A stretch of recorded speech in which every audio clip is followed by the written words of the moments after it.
Assalamualaikum warahmatullahi wabarakatuh.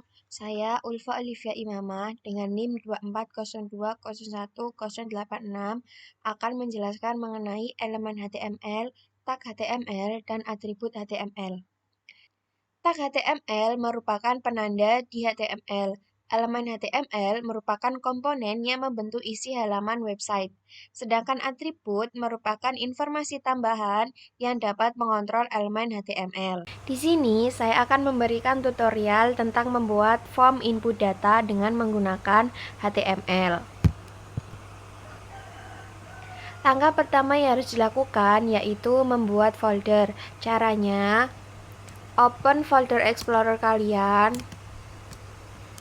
kemudian pilih local disk C, lalu pilih folder exam, pilih folder htdocs, dan buat folder di dalam folder htdocs. Caranya klik new, kemudian create folder. Nah, kalian bisa membuat folder sesuai dengan kebutuhan kalian. Di sini saya sudah membuat folder yaitu tugas web. Setelah membuat folder, kalian membuat file yaitu dengan nama datadiri.php. Setelah kalian membuat file, kalian membuka VS Code. Nah, di sini saya akan menjelaskan elemen-elemen apa saja yang digunakan saat membuat form input data. Yang pertama yaitu elemen HTML. HTML di sini berfungsi sebagai elemen utama yang membungkus seluruh halaman HTML. Head berisi metadata, link CSS, dan judul halaman. Kemudian ada title. Title di sini berisi judul dari halaman web, jadi nanti dia akan muncul pada tab browser. Elemen selanjutnya yaitu body. Body berisi semua konten yang terlihat di halaman web. Lalu setelah body ada elemen H1. H1 ini berisi mengenai judul pada halaman web tersebut. Misalkan saya menggunakan judul yaitu input data mahasiswa. Kemudian karena saya akan membuat form input data, maka saya menggunakan elemen form. Elemen form berfungsi untuk membuat formulir input data. Nah, pada elemen form terdapat atribut action dan juga atribut method. Action berfungsi untuk menentukan URL tujuan kemana data formulir akan dikirim saat diklik submit. Sedangkan method menggunakan metode HTTP yang digunakan yaitu get atau post. Get berarti kita bisa melihat data yang kita kirimkan, sedangkan post kita tidak bisa melihat data yang kita kirimkan. Kemudian saya menggunakan elemen table. Table berfungsi untuk membuat tabel. Kemudian di sini ada TR. TR di sini merupakan baris dalam tabel. Kemudian di dalam TR ada elemen TD. TD di sini berisi tentang sel data dalam tabel. Di sini TD ada nomor induk mahasiswa, kemudian ada elemen input. Elemen input ini digunakan untuk input teks, checkbox, radio, dan juga lain-lain. Nah, pada elemen input terdapat atribut type. Type di sini berfungsi untuk menentukan jenis inputnya. Misalkan di sini saya menggunakan jenis teks. Kemudian ada name. Name di sini berfungsi untuk memberikan identitas data yang dikirim ke server. Kemudian ada atribut size. Nah, atribut size di sini digunakan untuk menentukan ukuran checkbox. Kemudian di baris kedua menggunakan elemen dan atribut yang sama, yaitu ada TR, TD, dan juga ada input. Kemudian pada baris ketiga terdapat elemen yang berbeda, yaitu ada select. Select di sini berfungsi untuk membuat drop-down pilihan. Dalam elemen select terdapat atribut name, yaitu digunakan sebagai pemberi identitas pada data yang akan dikirim ke server. Lalu ada elemen option. Nah, elemen option di sini berfungsi sebagai pembuat opsi dalam elemen select. Dalam elemen option terdapat atribut value, yaitu fungsinya untuk menentukan nilai data yang dikirim ke server jika opsi ini dipilih. Kemudian pada baris keempat yaitu ada elemen yang berbeda, yaitu text area. Ada elemen text area. Elemen text area ini hampir sama dengan input, tetapi jika input itu hanya menampilkan satu baris saja, tapi jika text area bisa menampilkan lebih banyak baris pada kotak. Dalam elemen text area ada atribut name, ada atribut rows, dan juga ada atribut calls. Atribut name di sini digunakan untuk memberikan identitas data yang akan dikirim ke server. Kemudian atribut rows digunakan untuk menentukan baris yang ada pada kotak tersebut. Lalu ada atribut calls. Calls berarti digunakan untuk menentukan kolomnya. Kemudian pada baris selanjutnya ada elemen input.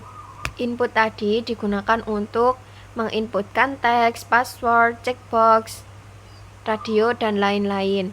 Nah, dalam elemen input ada atribut type, yaitu untuk menentukan tipenya mau menggunakan apa. Misalkan di sini menggunakan radio button, maka nanti tampilannya akan menjadi radio button.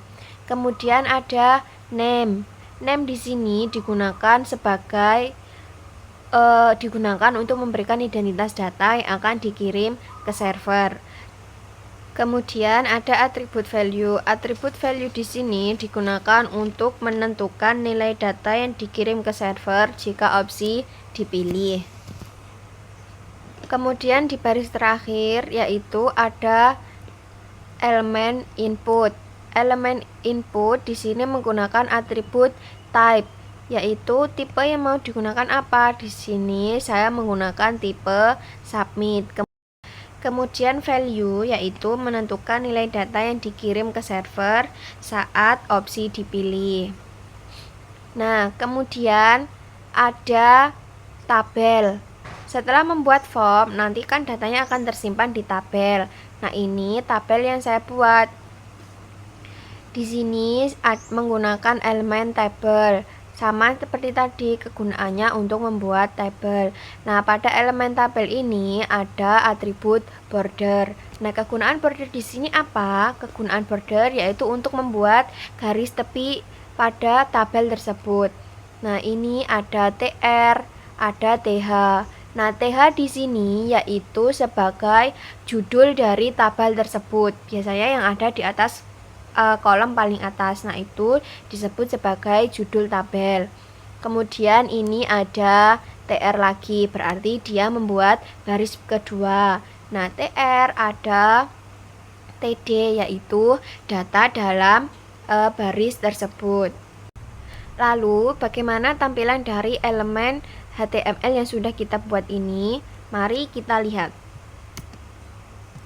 Nah, ini adalah hasil dari HTML tadi. Nah, ini merupakan dari elemen input dengan menggunakan tipe teks. Jadi ketika kalian menggunakan elemen input dan juga tipe teks, nanti akan muncul kotak seperti ini. Kemudian jika kalian menggunakan elemen select dan juga elemen option, nanti akan muncul option seperti ini. Lalu jika kalian menggunakan elemen text area, maka dia akan muncul kotak besar seperti ini. Hampir sama dengan input, cuma text area itu menampilkan lebih banyak yang kalian inputkan. Kemudian jika kalian mengetik input dengan tipe radio, maka akan muncul seperti ini, bulat radio button. Nah, kemudian ini merupakan hasil dari pembuatan tabel tadi. Yang di atas ini dengan tebal ini merupakan dari TH atau tabel head. Jadi dia sebagai kepala tabelnya. Kemudian di bawahnya yaitu saat membuat TR baru, ini adalah data-data yang diisi, yaitu menggunakan TD tadi. Pertama, klik New. Lalu buat database kalian dengan nama DB mahasiswa.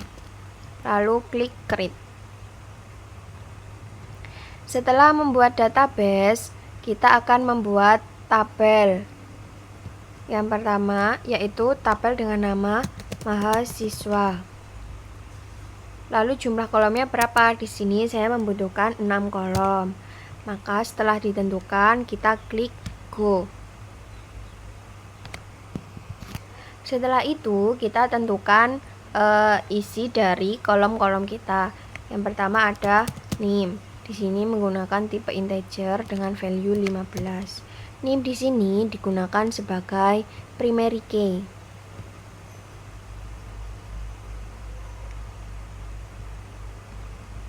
Lalu ada nama MHS. Tipe datanya varchar dengan lengthnya 100. Lalu ada prodi, tipe data varchar dengan length 50. Lalu ada alamat dengan tipe datanya teks, kan alamat kan bisa banyak banget. Kemudian ada jenis kelamin, tipe data varchar dengan length 25. Lalu ada nomor HP, tipe data varchar dengan length 15. Setelah selesai, maka klik save.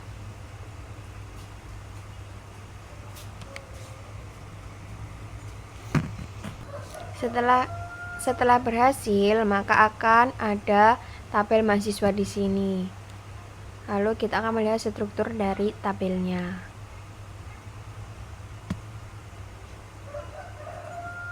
Seperti itu. Sekian penjelasan dari saya. Wassalamualaikum warahmatullahi wabarakatuh.